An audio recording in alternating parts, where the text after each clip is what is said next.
Hello everyone, my name is Pakistan. Let's learn how to speak Urdu.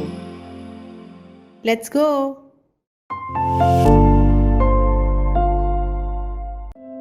मुझे रोना आ रहा है। मैं बड़ा दुखी महसूस कर रहा हूँ। मुझे अभी भी दुख है। मैं परेशान हूँ। कितने अफसोस की बात है। गम को मौका ना दें। मुझे रोना आ रहा है। मुझे रोना आ रहा है। मुझे रोना आ रहा है। मैं बड़ा दुखी महसूस कर रहा हूँ। मैं बड़ा दुखी महसूस कर रहा हूँ। मैं बड़ा दुखी महसूस कर रहा हूँ।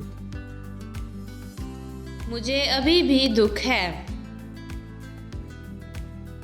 मुझे अभी भी दुख है। मुझे अभी भी दुख है। मैं परेशान हूँ। मैं परेशान हूँ।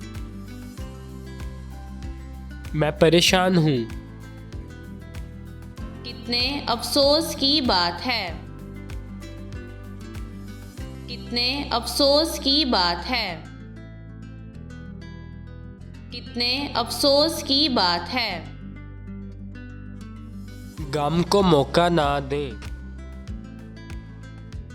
गम को मौका ना दें। गम को मौका ना दें। See you again.